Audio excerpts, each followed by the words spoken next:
Moin meine Freunde der gepflegten Selbstreparatur. Wie ich euch in anderen Videos schon erwähnt habe, gibt es beim BSH-Konzern, also Bosch, Siemens und auch Constructa, mittlerweile neue vierstellige Fehlercodes.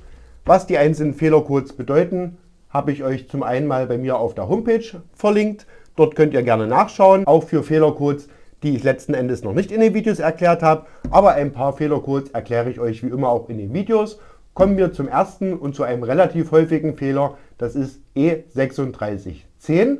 Bei E3610 bedeutet es, dass euer Gerät das Restwasser nicht abpumpen konnte.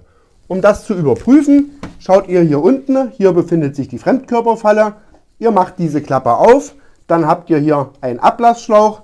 Den Ablassschlauch öffnet ihr, bestenfalls stellt ihr noch vorher eine Schüssel drunter, damit das Wasser bei euch nicht einfach so in die Küche oder ins Bad läuft, je nachdem wo euer Gerät steht. Hier kann ich ein wenig rummanschen, da ist das nicht so gefährlich und hier kommt auch nicht mehr wirklich viel Wasser heraus.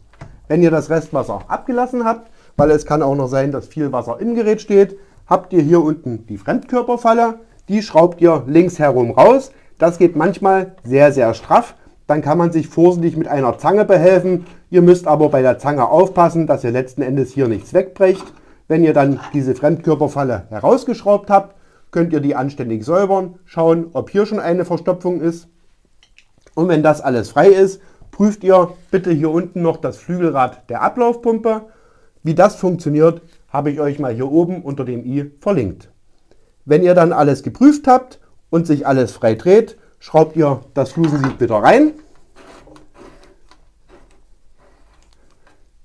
Das letzte Stückchen geht dann etwas schwer. Merkt euch am besten auch, in welcher Stellung es war.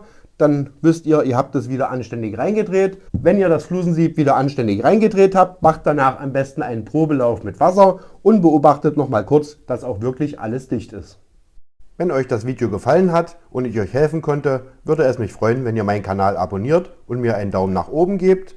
Weitere Infos, Fehlercodes und meine E-Mail-Adresse findet ihr auf meiner neuen Seite der-servicetechniker.online. Ich würde mich freuen, wenn ihr mal vorbeischaut.